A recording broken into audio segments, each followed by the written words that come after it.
प्रदेश बीजापुर में जिला रोजाना कई मुख्यालय ट्रेन रद्द, कांग्रेस भवन में हजारों यात्री आयोजित परेशान, कई कामगार परेशान। छत्तीसगढ़ प्रदेश परंतु कांग्रेस इस मसले कमेटी को के लेकर अब निर्देश तक पर कोई पहल नहीं हो पाई। मुख्यमंत्री ने भी प्रेस कई वार्ता में पत्र लिख चुके, उपस्थित आप पर सभी उसका भी पत्रकार असर नहीं बंधुओं हुआ। का देश में हम रोजाना हार्दिक रेल यात्रियों अभिनंदन, की हार्दिक स्वागत सुविधाओं को करते हैं। देखने के लिए नरेंद्र मोदी आज की सरकार इस अब तक प्रेस कोई वार्ता में उपस्थित आज प्रेस वार्ता के दौरान हमारे बीच राष्ट्रीय प्रवक्ता जावेद खान ने अपने वक्तव्य में कहा कि किस तरह जिलाध्यक्ष यात्रियों को लालू परेशान राठौर किया जी, जा रहा है। मोदी सरकार के द्वारा प्रवीण 50% डोंगरे से जी, ज़्यादा शंकर कुड़ियाम रोजाना जी रेल और पटरियों में जिला दौड़ रही है कांग्रेस कमेटी मालगाड़ियां, के परंतु जब बारी आती है नगर पालिका लोगों अध्यक्ष की तो उस समय केंद्र की मोदी सरकार बेनूर अपने रावतिया मुंह जी में दही जमाए बैठी है और और यात्रियों को सभी रोजाना कांग्रेस जन परेशान कर रही है।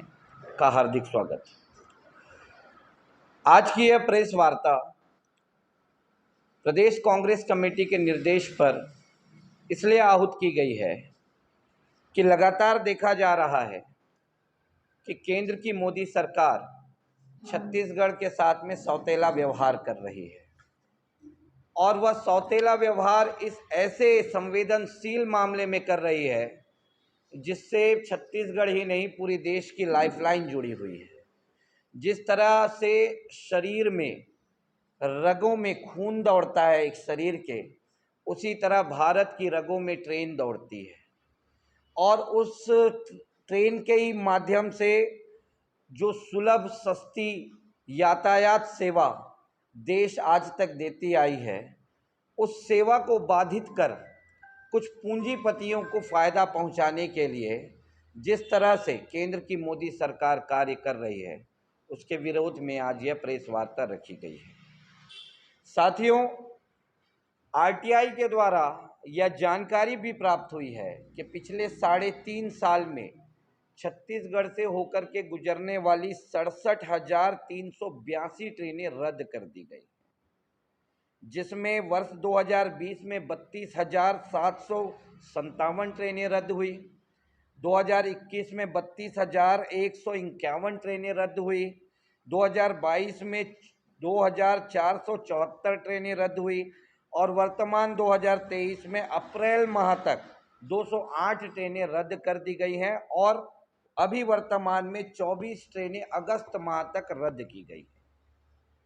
यह वो ट्रेनें हैं जो यात्रियों को ले जाने के लिए रद्द की गई ट्रेनें हैं। केंद्र सरकार रेल मंत्रालय यह कहता है कि मेंटेनेंस की वजह से ट्रेनें रद्द हो रही हैं, लेकिन जब आप नज़र डालेंगे तो मेंटेनेंस के वजह से यदि ट्रेनें रद्द हो रही हैं तो उस रूट में यात्री ट्रेनों को रोक करके मालगाड़ियों का परिवहन लगातार सुचारू रूप से चलाया जा रहा है। एक नहीं, दो नहीं, क्षमता से 10 गुना ज़्यादा मालगाड़ियां चलाई जा रही हैं। यदि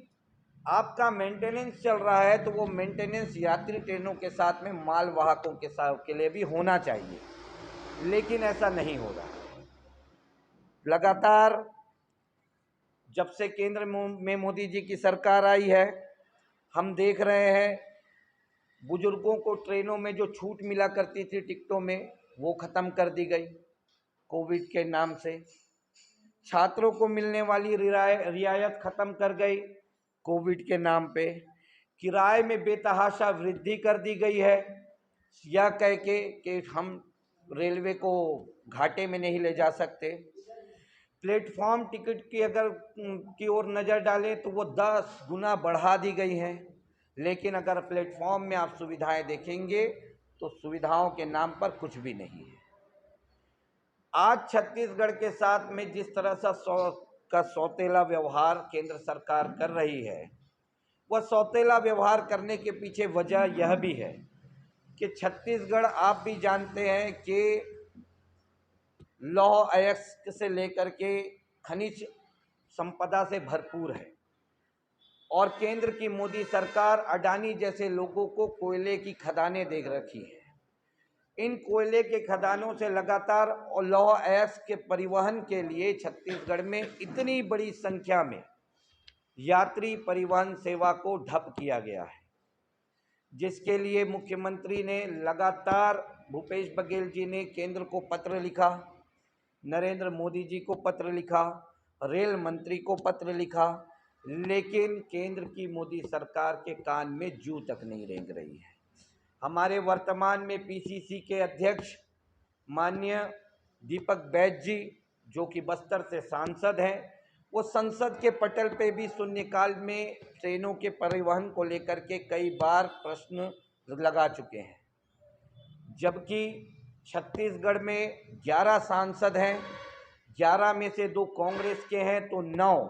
भारतीय जनता पार्टी के। स्वयं भारतीय जनता पार्टी के छत्तीसगढ़ प्रदेश अध्यक्ष अरुण साव जी बिलासपुर से सांसद हैं। उनको मिलाकर के 9 सांसद इस जनहित के मुद्दे पे देखा जाए तो पूरी तरह से खामोश है। वह मोदी जी, अमित शाह जी और भारतीय जनता पार्टी के आगे नतमस्तक हैं। वह उन्हें छत्तीसगढ़ की जनता ने चुन करके लाया।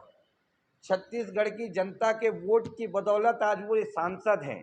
लेकिन जब छत्तीसगढ़ की जनता के हित की बात आती है तो वो मोदी जी के आगे खामोश हो जाते हैं। छत्तीसगढ़ प्रदेश कांग्रेस कमेटी लगातार इस तरह से हो रहे दोहरे रवैये के से और छत्तीसगढ़ के लोगों के साथ हो रहे इस तरह के अत्याचार के खिलाफ बात करती आई है और अब इस विषय पर चरणबद्ध आंदोलन करने के लिए पूरी तैयार हो चुकी है। इसी चरणबद्ध आंदोलन के तारतम्य में आज जिला मुख्यालयों में हमने प्रेस वार्ता रखी है, जिसके बाद 10, 11 और 12 सितंबर को पॉम्पलेट पोस्टर के माध्यम से हम जन जन तक यह मामले को पहुंचाएंगे और आम जन को बताएंगे कि कौन उनके हित में कार्य करने वाले हैं और कौन अहित में कार्य करने वाले हैं। 2023 में छत्तीसगढ़ में कांग्रेस की सरकार बनी, भूपेश बघेल जी की सरकार बनी, लेकिन छत्तीसगढ़ की जनता ने 2024 माफ़ करेंगे पूर्व में जो सरकार बनी, लेकिन उसके बाद 2019 के चुनाव में छत्तीसगढ़ की जनता ने मोदी जी पर विश्वास किया। मोदी जी पर विश्वास करते हुए 9 सांसद छत्तीसगढ़ से दिए, लेकिन वह 9 सांसद प्रदेश की जनता के साथ विश्वासघात किए हैं। जहां भी कोई भी ऐसा विषय हो, चाहे वो ट्रेनों से जुड़ा हो, चाहे वो बारदाने से जुड़ा हो,